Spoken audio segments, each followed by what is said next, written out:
Hi, everybody. This is Marty Watts with America Talk It Up, and welcome to our New Year's. I guess our end of the year show. This show will be on Comcast 26, but we're live right now on Facebook and ProView.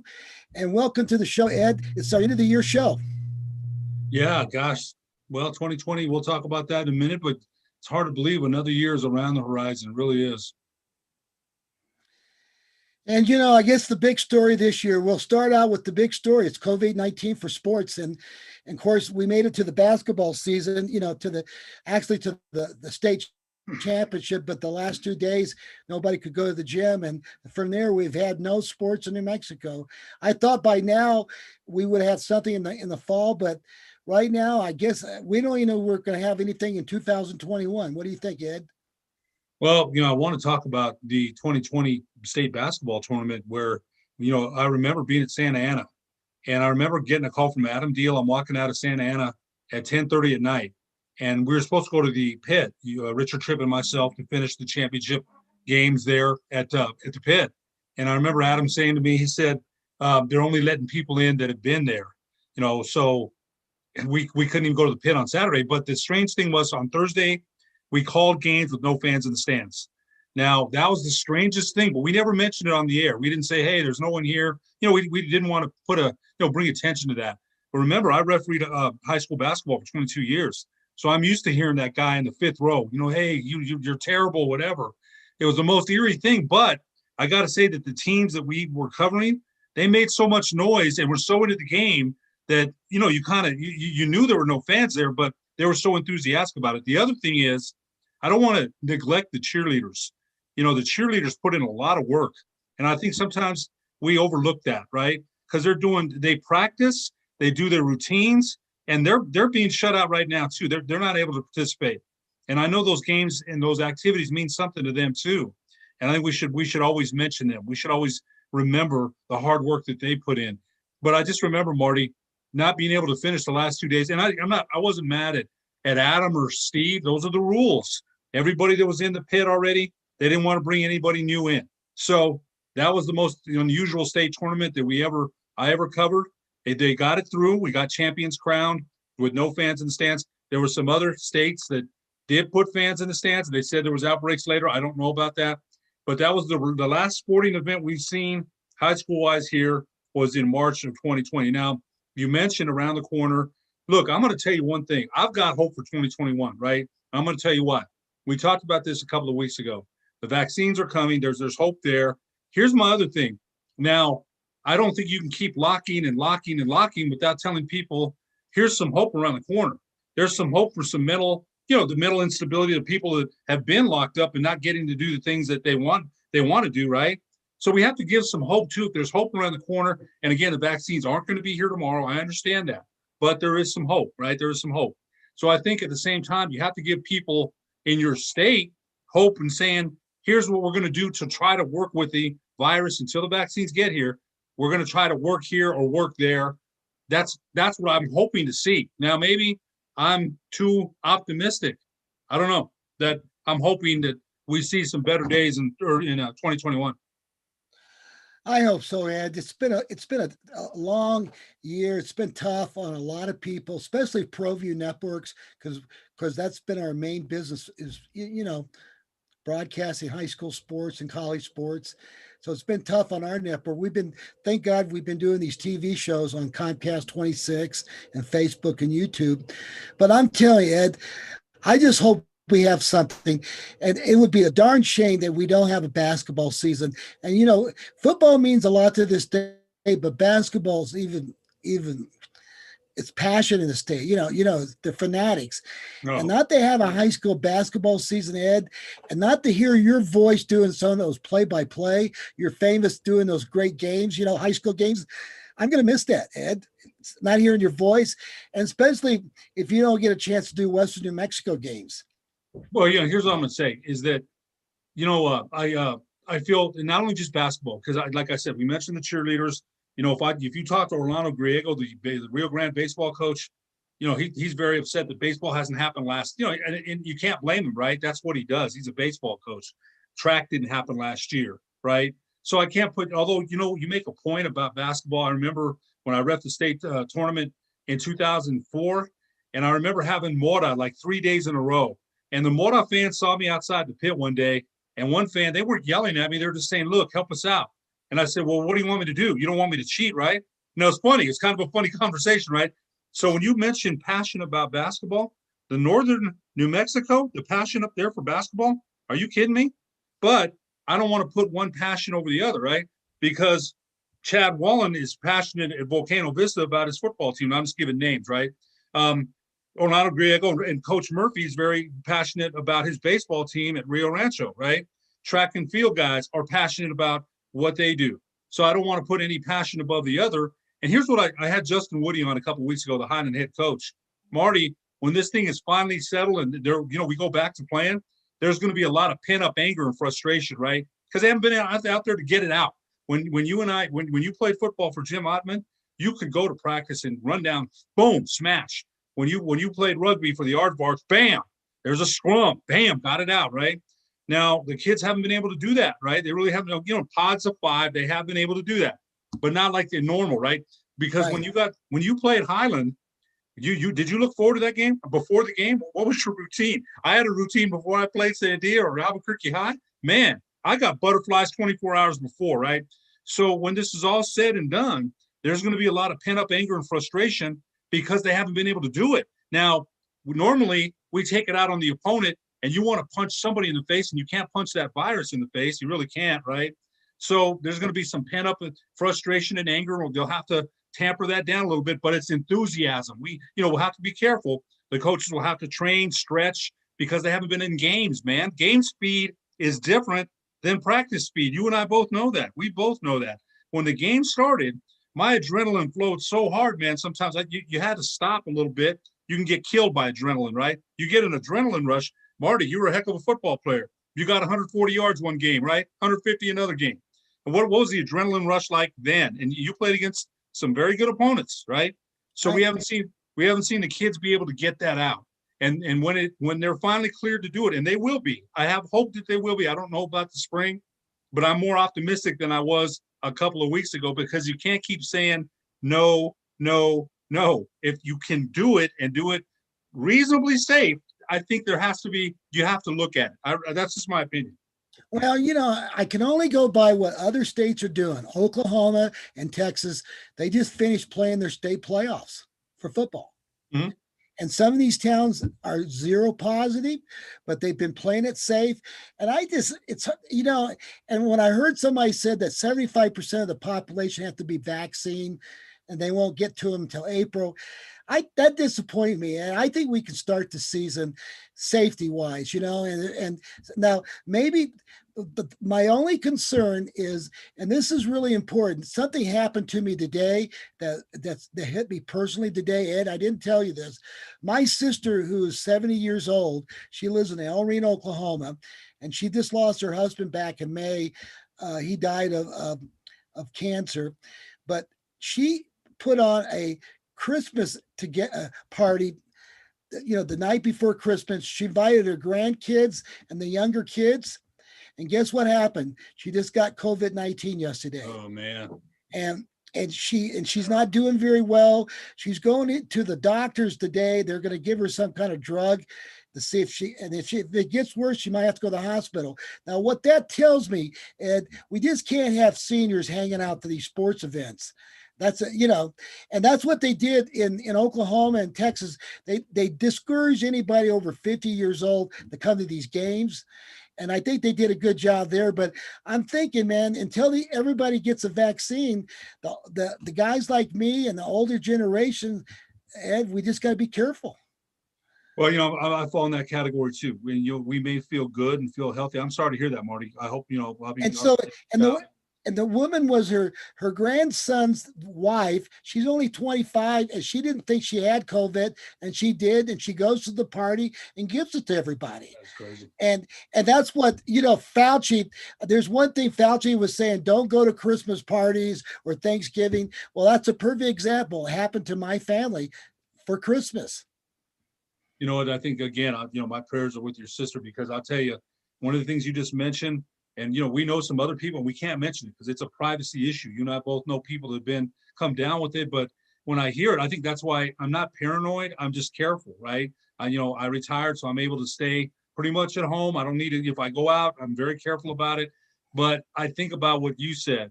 I was sick when I was 50. I told you I had a staph infection. So when that almost killed me. So that's always in the back of my mind.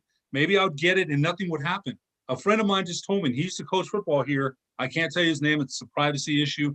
He told me him and his wife came down with it and he was in bad shape for about 4 days. He said, but they're better now, you know, so they did get over it. So that's good. And people do recover. And we need to, you know, we always need to say that too. But I don't know about the over 50 not going to the games. Can they go with masks? I mean, here's my thing. Now, I don't think you're wrong. We have to give people reason to hope, right? Because we got Right. these, you know, we got lockdowns and we're one of the most locked down states. California is more locked down than us right now. I think it's California 1 and us number 2, New Mexico.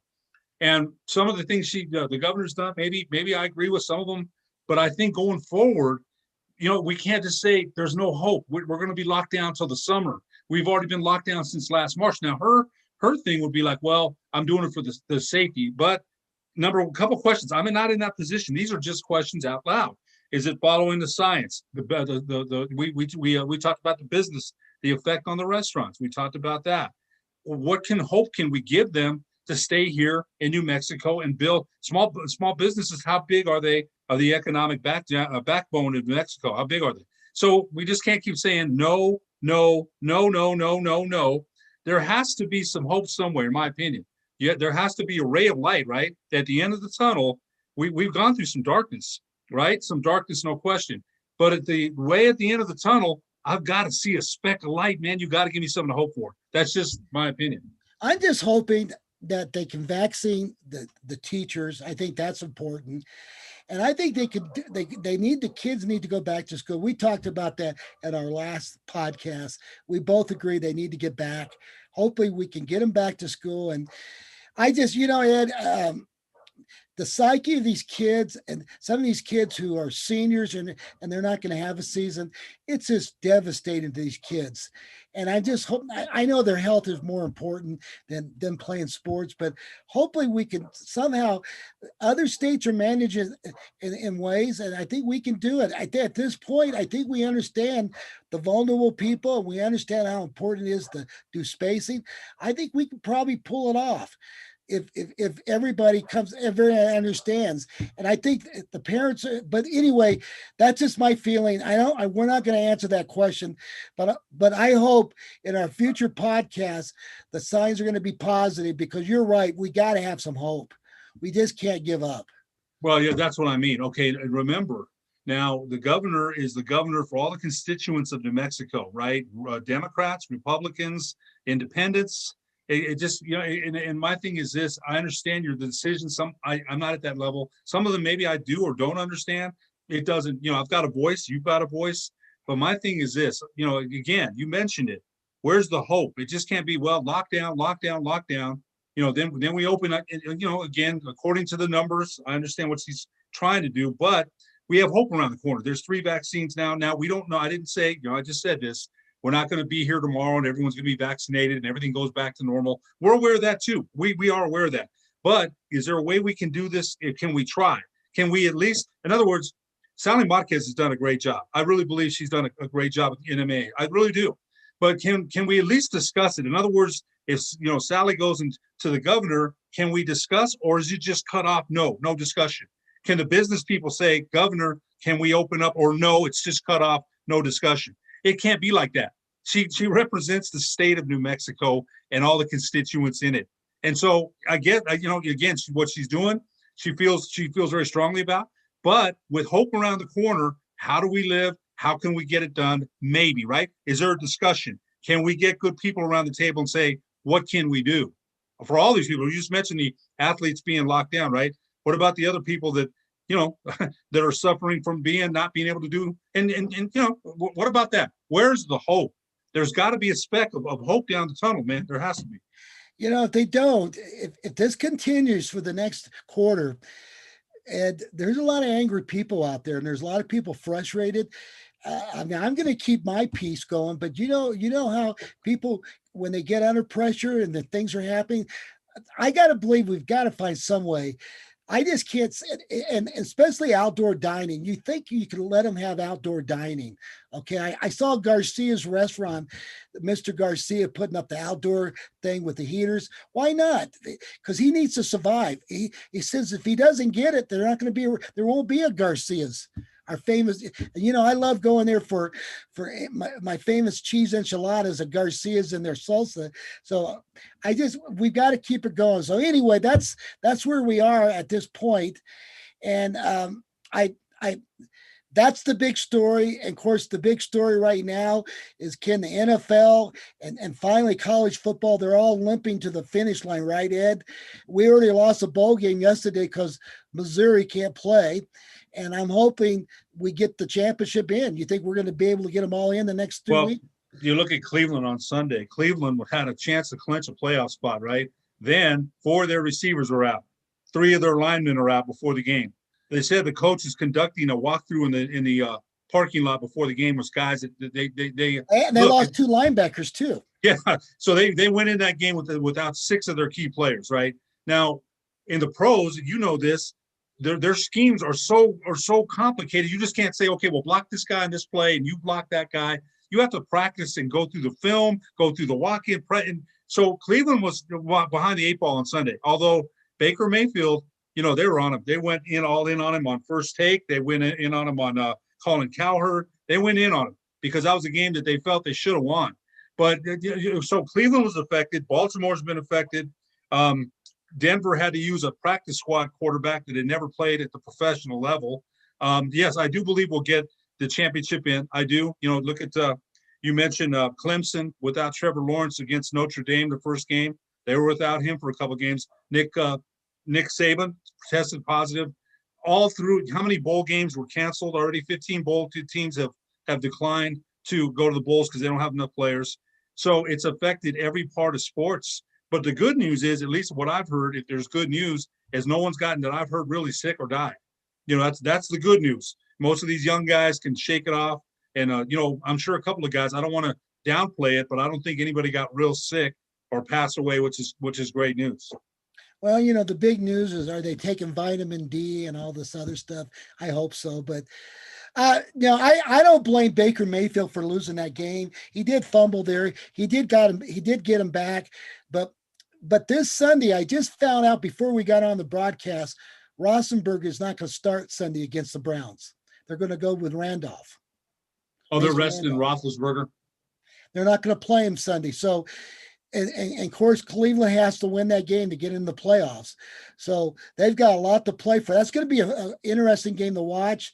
And, our Dallas Cowboys, believe it or not, the Cowboys beat the Giants and the Eagles. We pray that Jalen Hurts has a good game against not the Redskins, but the Washington football team. Then the Cowboys are in. Can you believe they have a chance to get in? Well, look what they've won their last 3 games and they've beaten teams with losing records, right? Their defense has played a little bit better. They can pressure the quarterback, but they can't stop the run. They've had some problems there. Andy Dalton played good on Sunday. But here's my thing with the Cowboys. Now, I was torn between praying for a high draft pick, right? Because, if you draft higher, you get better players. Then all of a sudden they start winning. I've been a fan. I've gone through 1-15 seasons and 3-13 seasons. So when they win, I have to be happy. But let me ask you this. If they do go to the playoffs, are they one and done? Is it fool's gold? In other words, does Jerry Jones think with rose-colored glasses and think about the changes he needs to make? Or is it status quo? We're not as bad as we thought we were. Yes, they are bad, but they played better. They played better for sure. But can they beat a winning team in the playoff? In other words, they might have to play Tampa Bay, right? Now, of course, I want to see them in the playoffs. Right now, Tampa Bay is rolling, and they're on a good way to end the season. And with the weapons that Tom Brady has, remember, nobody got to go through those OTAs, the camps, to develop the chemistry that they normally do. Tom Brady was having guys in the park. I don't know if you remember. They were meeting in the park, and he got cited for having guys in the park without masks. They're trying to work out in parks. So those off-season workouts are very important. And Tampa Bay right now is rolling. But going back to Dallas, again, is it fool's gold if they make the playoffs? In other words, it's a bad division, right?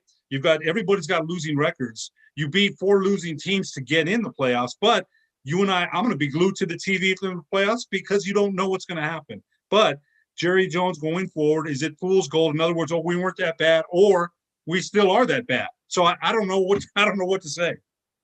Well, hey, listen, before I finish commenting on the Cowboys, I want to thank our sponsors, Everguard Roofing and Solar.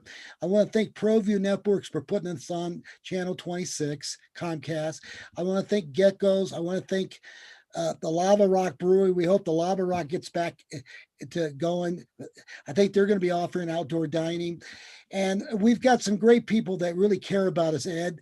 Now, getting back to the Cowboys, my thinking is anything goes when you get to the playoffs. When you see the Jets beating the Browns and the Rams, I know it's different, but you know what, Ed? On any Sunday, these teams are good enough.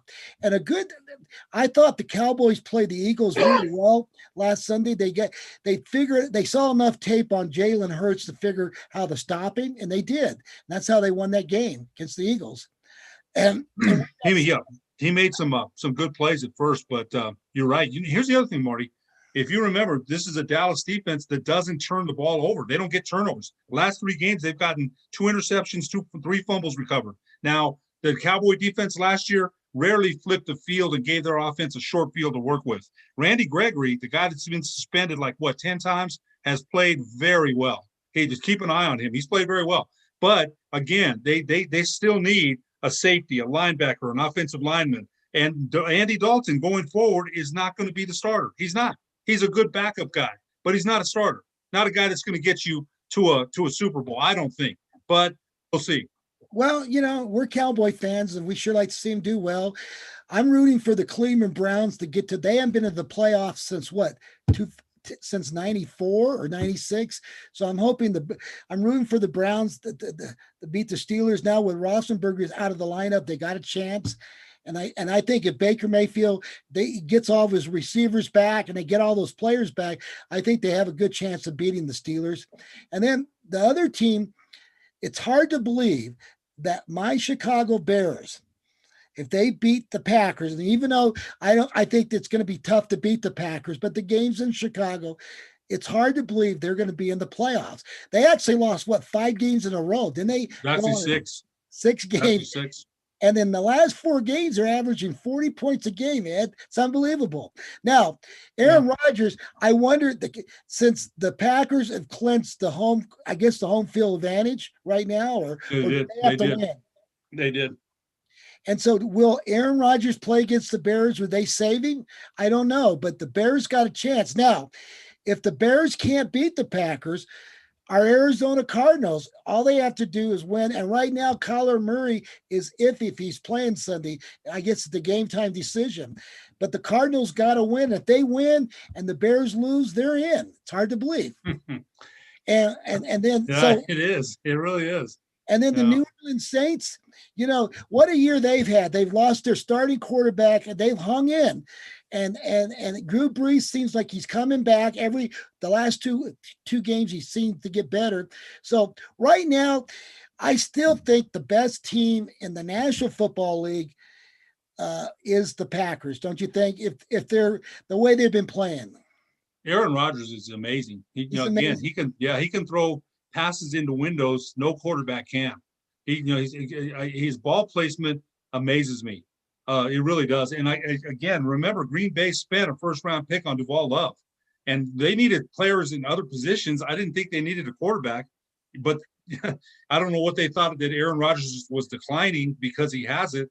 He's still the best quarterback in the NFL, in the NFC anyway. Mahomes is the best quarterback in the league at the Kansas City, but Aaron Rodgers, to me, if anybody that has to go up to Lambeau Field in January, I still remember a couple years ago when the Giants played them. The Giants beat them, but Tom Coughlin's cheeks were so red because it was like -12 out there, or -10. But the Giants beat them. But Tom Coughlin was a frozen popsicle after the game. So it's a tough place to win. But you're right. Aaron Rodgers has played extremely well. He's played very well. So you got Tom Brady. You got Tampa Bay is getting some momentum. Are they going to be good enough to get to the finals? It's gonna come down to them playing, I guess, against the Saints. but will they make it now? As you know, if Tom Brady gets into a championship game, you know how good he is, and I wouldn't count the Tampa Bay out right now. I don't count them out with if Brady's on, and Drew Brees is the same ways. But right now, if I had to be a betting man, I give the edge for the Packers to make it to the Super Bowl. But the other two teams would probably be Tampa Bay and the Saints. Or if you do believe Seattle seems to win big games.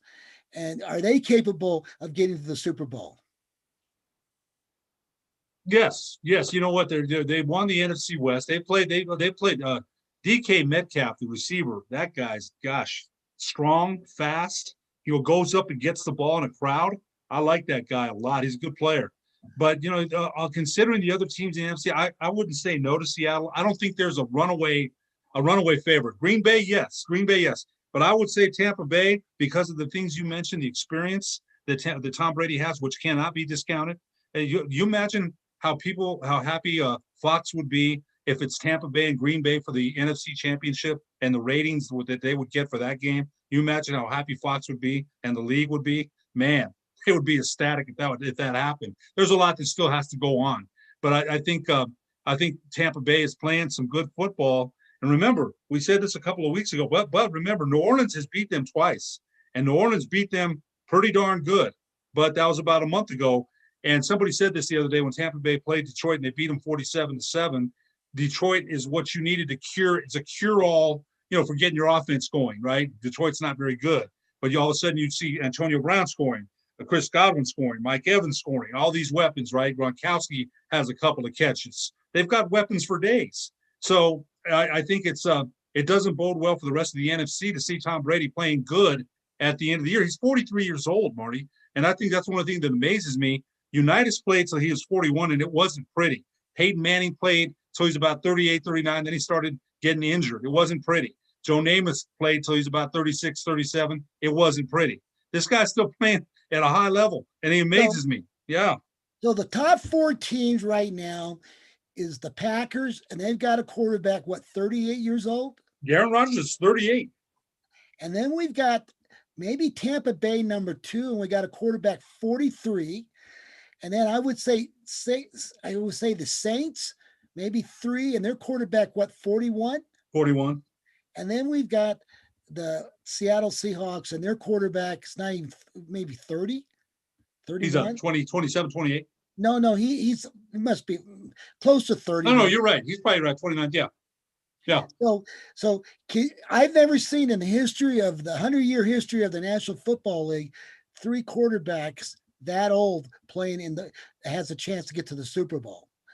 And out of those 3, I would say Aaron Rodgers is the best, but and Tom Brady's getting better every week. And of course, Drew Brees is coming off, ribs injuries, but he's looking better. And of course, you can't count out Wilson. He's a clutch player. So that's going to be interesting. I say those 4 teams are the teams that could get to the Super Bowl for the National Football League. Now let's talk about the American Football League. Let me just make one point real quick about New Orleans. I think they've also benefited from having Taysom Hill go in on 3rd down and run it or pass it. He goes out as a receiver. Now, Troy Aikman brought up a good point the other day that how does Drew Brees feel sometimes coming out on 3rd and 7 and seeing Taysom Hill? Taysom Hill is a utility player, right? He can play quarterback. They split him out as a receiver, but I think it's kind of helped Brees, who, remember, just a month ago had fractured ribs and a collapsed lung. So they're kind of trying to save him a little bit. But if you're the quarterback, you want to be in on 3rd and 7. But Taysom Hill has definitely helped Drew Brees extend a little bit of his career, I think. So let's get to the American Football League. I would say that the number 1 team still right now, and is the Kansas City Chiefs. I've got to believe they're number 1. But I will tell you right now, the way Buffalo is playing and Josh Allen and the way they're coming on, and they did play the Chiefs early in the season and they lost by 7 points. Very close game. I would say Buffalo's number 2 in the league right now. And then I would say the number 3 team would I don't know, you go with the Steelers or Baltimore or the Browns, or you could say, will Indianapolis make it, or who do you think? There's nobody on the West. There's nobody in the West Division. I don't think. Um, No, San Diego, Denver, no. and I think you're right. It is Kansas City and Buffalo. And Pittsburgh stopped the bleeding by beating Indianapolis. They almost lost that game too. Remember, they had lost 3 in a row. And Roethlisberger, they said on Sunday, started or stopped dinking and dunking and started throwing the ball down the field. Now there's questions about his elbow. Remember, he came off elbow surgery. right. So he started unloosening the ball a little bit. And I would say I still think they're beatable. I do. They had to really scrap them to come up from behind against the Colts. Let's give Philip Rivers a lot of credit. A lot of people, including me, thought he was He's washed. 39 years old, isn't he? He's 39. Think about this. I don't know. You mentioned the history of the National Football League. I don't know that we've seen a history where so many older quarterbacks are playing so well deep into the season. So I thought Rivers was washed. I did. I thought he was washed. He's had a good year. So I might put them behind Pittsburgh slightly.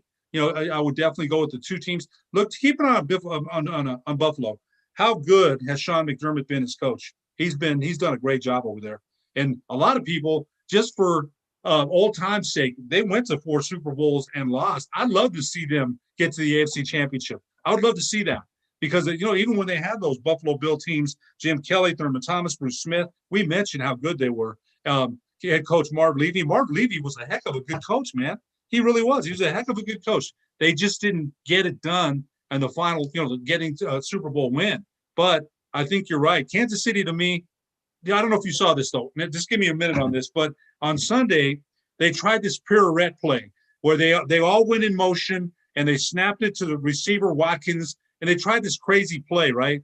Andy Reid's a mad scientist. I think sometimes he overthinks things like Tom Landry used to do. Tom Landry would have Dorsett running 5, 10 yards. Then he tries a double reverse fumble. And so Tom Landry sometimes would want to, the mad scientists want to try all these plays. But I'll tell you what, to me, Andy Reid is one of the best coaches in the league. But once in a while, Sunday, they were flat Sunday. They were flat. They barely won by 3 against Atlanta. Atlanta's all-pro kicker missed a 39-yard field goal to tie.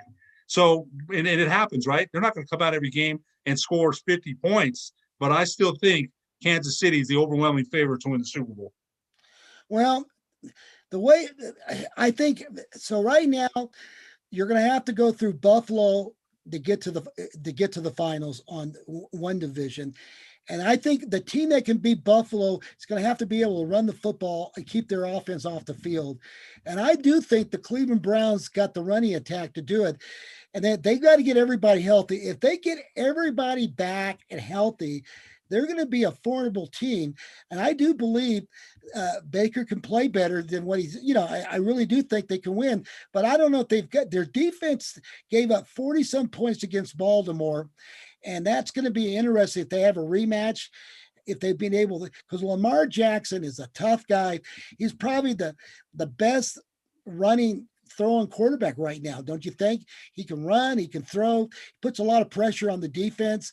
So Baltimore, and they can run, and so it's going to be interesting. I would say right now it's if I was going to have the championship game, I think it's going to be Buffalo going to Kansas City, but I do think that Baltimore and the Browns could pull off the upset. I don't think the Steelers are playing well enough. I think they got some problems. Now you're right, Roethlisberger. If they can get their act, they did come on last week and beat a very good Indianapolis team. So, who's your top 4, Ed, in your mind? Yeah, no, I don't disagree with you. I think I mentioned that Kansas City, Buffalo, Pittsburgh, and then Indianapolis, just a shade behind Pittsburgh because Pittsburgh's late season. Remember, they started out 11-0. They started out really well, but then all of a sudden they hit a bump and they lost 3 in a row. And they almost lost 4 in a row. And they barely came back Sunday to beat Indianapolis 28-24. So I would say that those are my top 4 teams. Now go ahead. Just so you know, Indianapolis lost to Cleveland Browns, and they did lose to Baltimore. Okay, so if there's a tiebreaker, it goes to the Browns, I guess. But I would say my fourth team would be Baltimore. My 15 would be maybe a tie between the Browns and Indianapolis. That's my choice. Hey, by the way, we need to go to our sponsors. I want to thank Everguard Roofing and Solar for being our sponsor. I want to thank Car Crafters for being helping us out, and I want to thank Dream Style Remodeling. If you're looking to do some roofing and stucco, this is the time of year to get a good discount. Call Dream Style Remodeling. And so, anyway, Ed, let's get back to the. So those are my choice. So right now, if you were going to go to the to the bank and put two teams in, who do you feel is going to be in the Super Bowl? I think it's I'd say Kansas City and Green Bay. I would say that would be today, Kansas City and Green Bay, and that would be a rematch of the first Super Bowl. Was that the second Super? The first one, Kansas City and Green Bay played in the first Super Bowl, and so that would be a rematch of that. That would be the money I would put on. I don't know if that's safe money, but it is now. Talk to me in a couple weeks because the playoffs. You mentioned you have to have a good running attack, but look at Cleveland on Sunday, missing some linemen. They rushed for what? 30 yards. They did not have a good day running the football against the Jets, but they were missing several of their linemen. And that makes a difference. The continuity and chemistry, you just can't put guys in and say, okay, they they don't know each other, right? They haven't played. That's important. Baker Mayfield went back to throw and they sacked him and they hit his arm and he had two offensive linemen out that didn't protect him. So you can't blame it for him fumbling the ball when he's throwing, in the throwing position. You know what I mean? So that offensive line means a lot. And I think that's going to show up. I'm going to go with the Packers and I'm going with upset. I'm going with the Buffalo Bills to get to the finals. I think they're going to pull off the upset. Now, but that's but anybody, your choice is probably the favorite. Most people, I would say the going favorite is your two choices. And you never know what can happen in the playoffs. So, I mean, those are just teams that I see.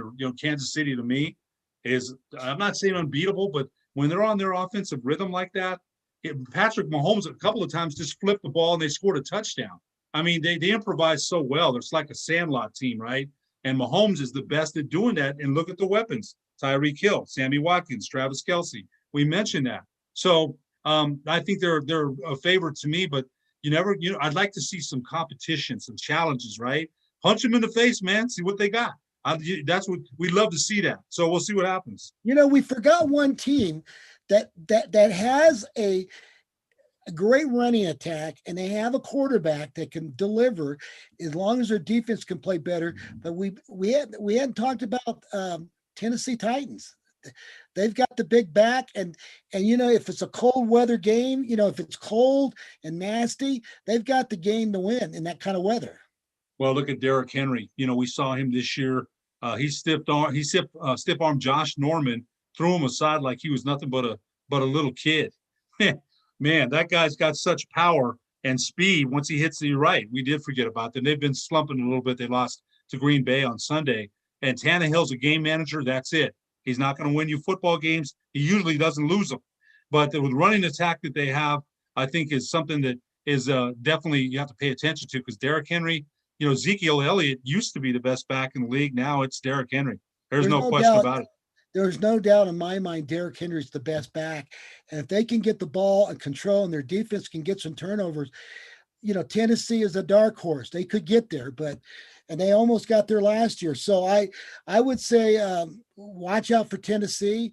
And right now, since the Washington, not the Redskins, but the Washington football team, I've never seen this happen in all the years I've been following football.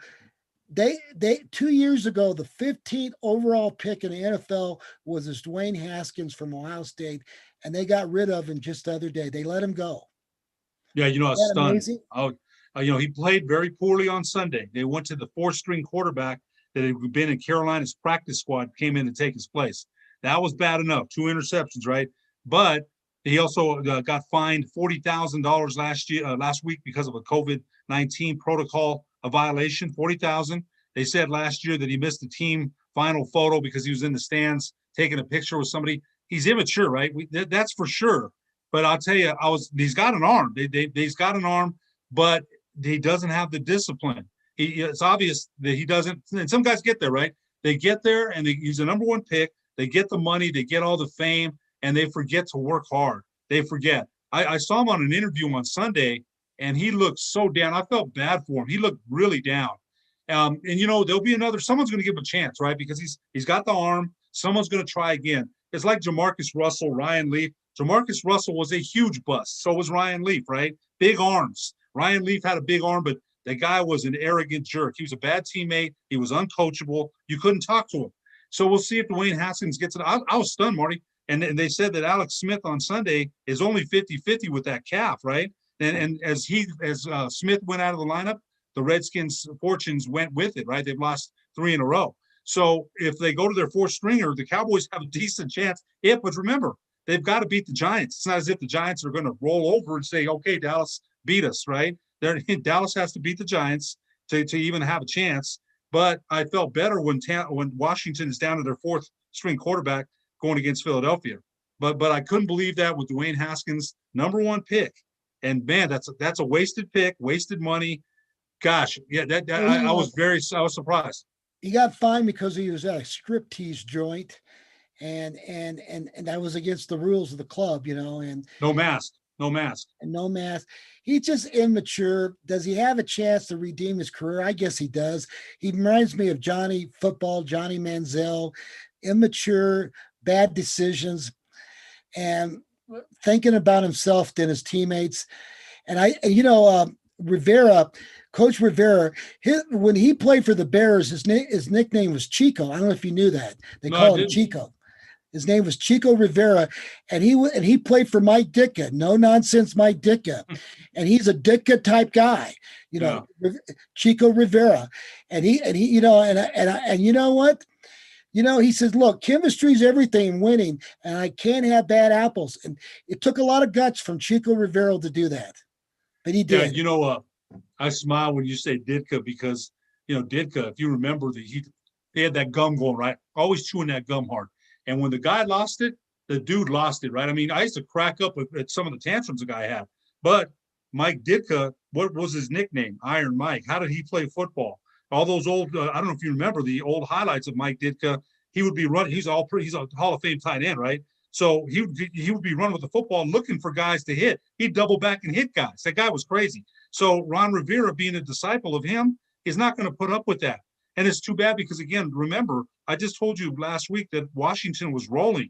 Montez Sweat, Chase Young, the McKissick, the defense, they had looked good. They looked like they were really coming together. And then you put Haskins in, and there's an opportunity for Dwayne Haskins, right? He's the number one pick. So you're thinking to yourself, hey, look, here's my chance. I can't wait. And man, it turned out bad. It did. It turned out really bad. So, yeah. So I'm thinking the Cowboys was wishing that Haskins was going to play Sunday. And now what Ron Rivera, Chico Rivera, maybe he's motivated the Washington team to, hey man, this is do or die. And they're going to go out and play their hearts out on Sunday. That's one game I really want to watch. I do think Jalen Hurts is he learned a lot last week throwing in the coverage. I thought the Cowboys did a good job disguising coverage and confused him. So can Jalen Hurts pull the Eagles out? Do they have motivation to win? That's good. And of course, the Cowboy game, you and I are Cowboy fans, and we're hoping it's not a given we're going to beat the Giants, but you got to believe. If you would have told me 4 weeks ago the Cowboys will come down to the last game of the season, the chance to go to the playoffs, I would have said you're crazy. Am I right? Yeah. Yeah, I can't even believe it. I don't even know what to say because I want them to win. I'm a Cowboys fan, but again, I'm just thinking, what does Jerry Jones think going forward? He's a brilliant businessman. We know that. He's one of the greatest businessmen in the league. He's made billions of dollars for the league. Now, as a general manager, when he got rid of Jimmy Johnson, that was the beginning of the end of the Dallas Cowboys, in my opinion. You hire Switzer, Campbell, Gailey, Wade Phillips. It turns out Jason Garrett may not have been as bad as we thought. That's what it turns out to me. Now, McCarthy, we don't know. He's doing better, but they haven't beaten any winning team. So, again, is it fool's gold? Or, in other words, I want them to win. I want them to be in the playoffs. So I have to hope for Sunday that they win. So, but remember, those division games are different. You mentioned Cleveland and Pittsburgh. Pittsburgh's not going to lay down for Cleveland. They hate Cleveland, right? Those teams have been rivals for years, not the way they used to be in the 70s and 80s, not then, but they're still rivals. So Pittsburgh's not going to just say, okay, we're going to lay down, even though Mason Rudolph is starting. They're going to go down there and try to beat the heck out of the Browns because that's what they do. Those division games, New York and Dallas, Washington and Philadelphia, they're different. So I will tell you this. I'm still a Bears season ticket holder. I still have season tickets for the Chicago Bears. And I will tell you this. The one team that we can't stand and we hate, and of course, you know the thing about Chicago out in the western suburbs where I lived, Ed, there's a lot of people from Wisconsin. The Wisconsin border is about 70 miles from my house. And there's a lot of Wisconsin people that came into Chicago for jobs, and there's a lot of bars and restaurants that are Packer bars. You can't believe the Packer fans in the suburbs. And boy, this is a rivalry, and I cannot believe that. I mean, even if Aaron Rodgers, they don't like each other, and it's hard to believe the Bears lost 6 straight games. Am I right, Ed? 6 straight. Yes. Yes. And they've got a chance to beat the Packers to go to the playoffs. And this is a big, so you don't think people would love to get into the stands to watch this game, but I'm telling you right now, what a rivalry between these two teams. And I've been around, I've been to a lot of Packer Bears games. The Packers, Aaron Rodgers has got the best out of the Bears in the last, 10 years. He seemed like he finds a way. I used to call him a bear killer. Aaron Rodgers, he kills the Bears. He finds a way to win. So this is going to be interesting how that game goes down. All those games are at 11 o'clock on Sunday. All those I'll games. tell you, that's a lot of, back in the day, I don't know if you remember when they called the NFC Central Division the black and blue division in the 70s and 80s. Those were some hitting, low-scoring games until the NFL loosened up the rules on the passing game, right? Because it used to be you could take them down the field. Mel Blount, the great Steeler cornerback, he would just pick guys up and slam them. Jeez. And then they loosened up, and it's an offensive game now. But back in the day, in the 70s and 80s, those were 10-7 games, 7-3, 3-0. People look back and they're probably like, they don't believe me, but go back and look. They weren't offensive games; they were defensive games. And so, the NFL figured out, like, well, if we want viewers, we've got to open up the field, and they did. But you saw those games back in the day with Butkus and the guys on Ray Nitschke. Geez, those were some. That's why they called it the black and blue division. That was some football back then. So Brian Urlacher, who lives, former Lobo great, former Bears Hall of Famer. He's in Scotland. He'll be watching the Bears game. On Sunday. Oh yeah. If they got a chance to win, and the only problem is, as a season ticket holder, they're not letting anybody go to the game, so there's no chance I'll get a playoff ticket. I mean, if the Bears do host a playoff game, but right now, and it's hard to believe Arizona. And right now, Kyler Murray is day to day, and I can't believe Arizona can win without him. So, and I don't think, and the Packers are not going to lay down to the Bears. It's not going to happen. They're going to no. There's one more team that the Packers don't need to play Aaron Rodgers. They have the home field advantage, but they're not going to sit there and let the Bears beat them. No way. Yeah, there's one more team we forgot to mention that's still in the playoff hunt was the Los Angeles Rams, and their quarterback Goff is out. He's got a bad thumb. They're down to their 4th stringer. They signed Blake Bortles off of the Denver Broncos practice squad, so the Rams are still in it. But Goff has had an up and down season anyway. But yeah, they're down to their 4th string quarterback who's never taken an NFL snap. So we'll see. And let's give credit to that Hubert guy, the quarterback for the Chargers. He looks like a great young rookie coming up. He's had a great rookie year. Tyrod Taylor was a starter to start the season. They tried to inject him because he had a cracked rib, and they collapsed his lung. So they had to go with Herbert, and he's played great. He's played really good. Yeah, I liked him at Oregon, but I didn't think he was a good Pac-12 quarterback, very good. But I'm surprised. I didn't think he was going to be that good going in the NFL, but boy, he's changed my mind. And so he's another promising guy. And of course, the quarterback for the Bengals, the kid that got hurt, the kid from LSU, Burrow, he'll be back. So we've got some good young quarterbacks coming up in the league. Of because these older guys can't play forever. And this, think about it. This could be the last hurrah for these old quarterbacks this season. It Well, could be. look at it, look at it like this. Is Rodgers coming back? Yes, I would say he's coming back. Is Brady coming back? Probably. And will they squeeze one more year out of Breeze? That's the question mark there. That's more of a question mark than Rodgers and Brady. Brady wants to come back, I would believe. Rodgers will be back. Now, Breeze at 41 going into 42 just suffered a pretty good significant injury. That's more of a question mark to me than any of the quarterbacks we mentioned. Rivers, I think Indianapolis probably wants him back. The only question mark on that list to me is Drew Brees. So we'll see. Right. And with that said, now we've got a few minutes left. We got the we've got some good college football games. The Final Four, we've got Notre Dame playing Alabama, and then the other games between Clemson and Ohio State. I'm picking Clemson to beat Ohio State by more than a couple touchdowns. I think they're a superior team than Ohio State. And I do agree with Dabo that them playing only 6 or 7 games is not fair to guys who played 10. But obviously, you can't discount the Buckeyes. And then I just don't think Notre Dame has enough offense to really put it to Alabama. I think Alabama is going to win by a couple touchdowns. That's my call. What's your call on this? Well, it's a good thing. In 2013, when Notre Dame and Alabama played for the championship, Alabama waxed them pretty good. I think the Irish offensive line can hold up against the Alabama defensive front, but I'll still take Alabama. I think they're the better team. They still have the better athletes. It's tough to beat a Nick Saban team. It's very tough. I'll take Alabama by 14. And then the other game now look, Dabo Swinney actually rated Ohio State number 11.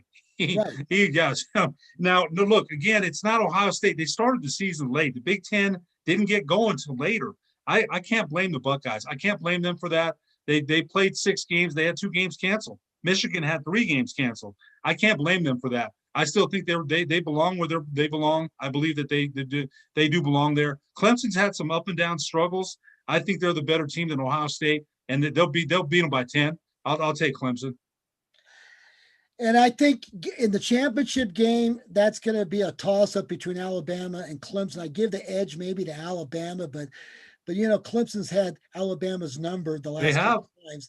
So that could be a great championship game.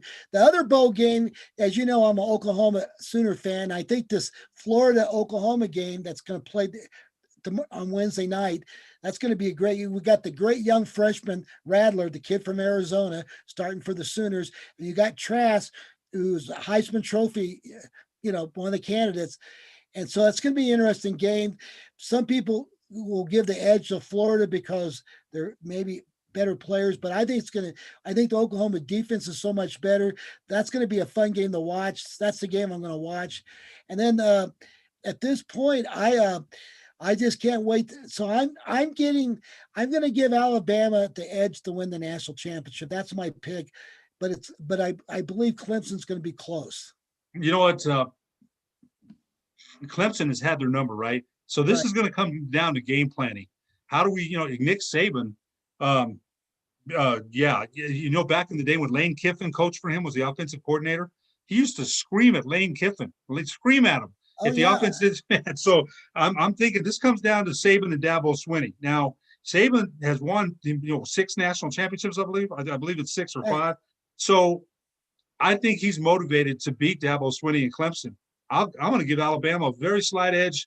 I'll say they're going to win this year. He's not going to let Dabo beat them 3 years in a row. I'll give the edge to Alabama. So who wins between Florida and Oklahoma? That's going to be a really good one. You mentioned the 2 good quarterbacks on both sides. I like them both a lot. I'll say I give the slight edge. It's going to be a 1 possession game, man. Last possession, I'll give it to Florida. Yeah, so I'm an Oklahoma fan. Here's what worries me about Oklahoma. Florida has a bunch of 6'5", 6'6" wide receivers. OU has a bunch of 5'10", 5'11", maybe a 6-foot defensive back. And those big receivers have a 32-inch vertical jump, Ed. Even if he played perfect coverage, Trask is just a good enough quarterback to get the ball up there. I think the receivers are going to make the difference, even though Oklahoma has a better defense they've had in years. But I think it's going to be because we can't cover those big receivers. So I give the edge maybe to Florida. But even though I want Oklahoma to win, but I think you're right. They have probably the edge. Yeah, tough matchups there, as you mentioned in the secondary with Oklahoma. But yeah, that's that. I can't remember the receiver for Florida. Gosh, he's really good. He had a good game against Alabama. They couldn't stop him. Number 84. I can't remember his name, but Alabama could not cover him. They could not cover him. So yeah, that's a good point. So Jimmy, how much time we got left to finish this final end of the year show? So Ed, to wrap things up, any memories of 2020? Let's talk about the good memories and tell me what you hope's going to happen in 21. Well, I'm just going to go on a personal level. I think for me, the best memory of 2020 was being able to spend a good 8 to 9 months babysitting my granddaughter. Her and I have developed a bond, and it's time I'll never get back. And gosh, her and I are so close now.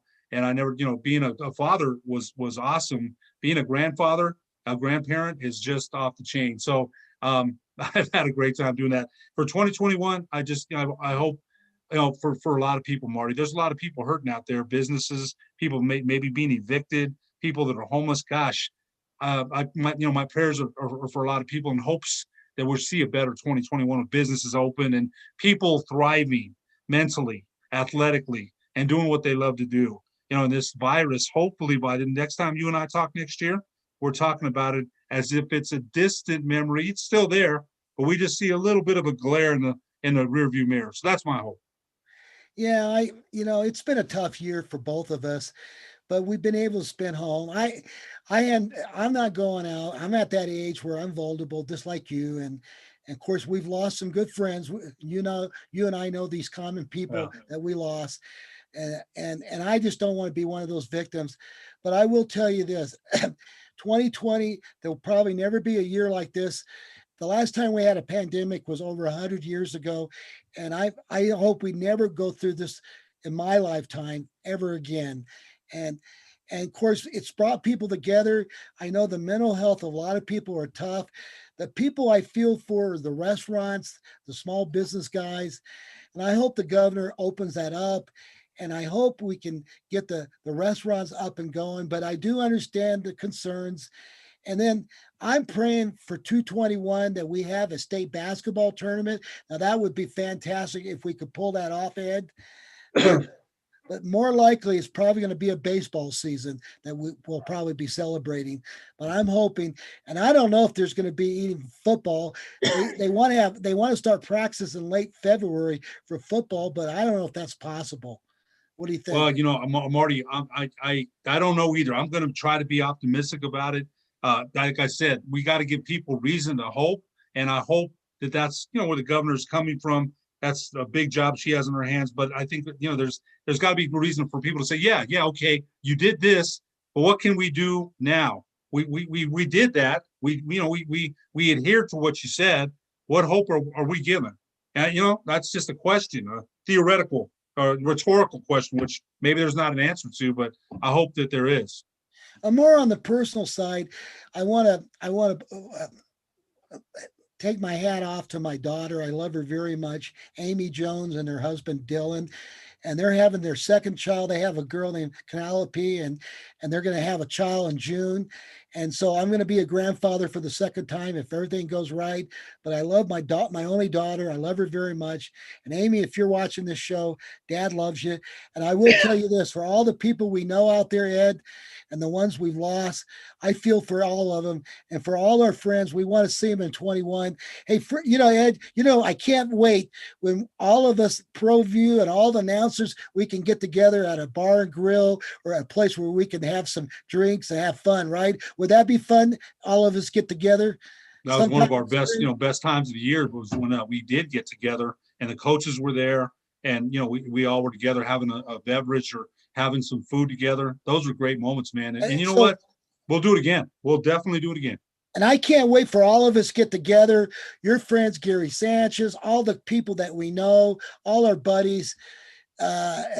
We want Henry there, all of us, So I hope that day is going to happen sometime in the spring. I hope we all can get together. And so that's what I'm looking forward. And for all the people for watching America Talk It Up. I think this is our 20th episode, if I'm not mistaken. We've had a good run. And Ed, I appreciate you being co-host. It's been great.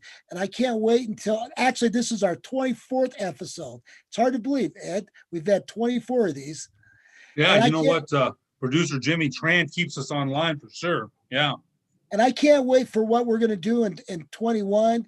And boy, another thing I get excited if I see you in the booth down in Silver City, New Mexico, doing a broadcast for the old Mustangs of Western New Mexico, that would be great to see you there, Ed. Hey, you know what? I'll tell you what. When they say all clear, I'm raring to go, man. When they say everything is ready to go, it's we're good, we're safe.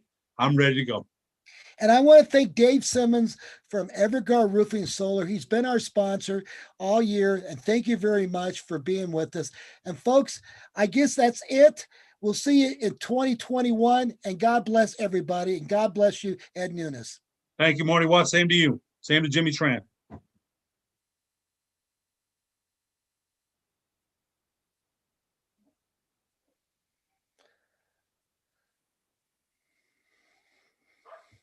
Okay, Ed. Thanks a lot, Marty. We'll talk later. Good show on the NFL.